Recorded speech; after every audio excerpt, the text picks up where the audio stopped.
Hey everyone, today I want to talk about something a bit delicate: funerals.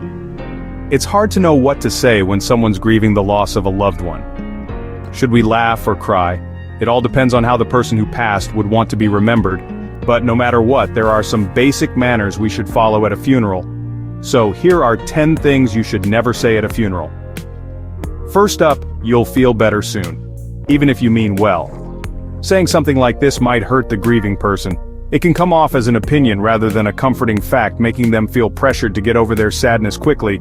Instead of saying they'll feel better soon, be there for them. Check in regularly and offer support. Everyone heals at their own pace, and that's perfectly okay.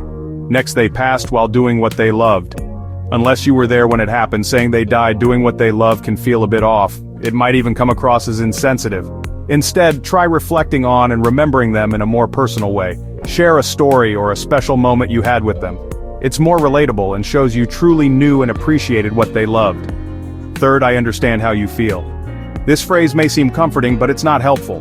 When someone loses a loved one, they need to focus on their own feelings, not yours. Even if you mean well, saying you know how they feel can worsen things. We can't honestly know how someone else feels, so it's better to keep this to yourself. Fourth, it was part of a divine plan.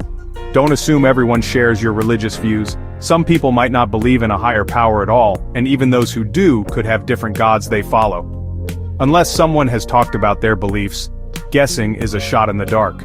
So, it's best to avoid making assumptions about their beliefs.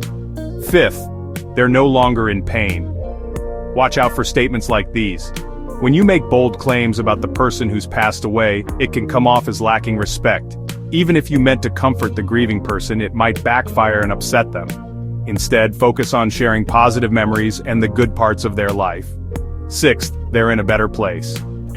Now, comments about what happens after someone passes away, leave that to the experts like ministers. Talking about it yourself can come off like you're claiming to know some secret.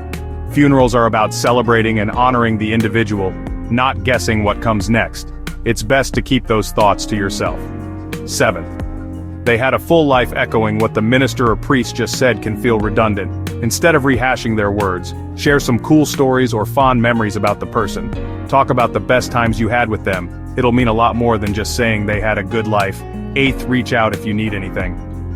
The thought is sweet, but the person grieving is swamped with tough choices and heartache right now. They're probably not going to call you for help, even if they need it instead. Team up with other friends to bring over some hot meals, or give them a call a week or so after the funeral to see if there's anything you can do to help out. Ninth, it was just meant to happen.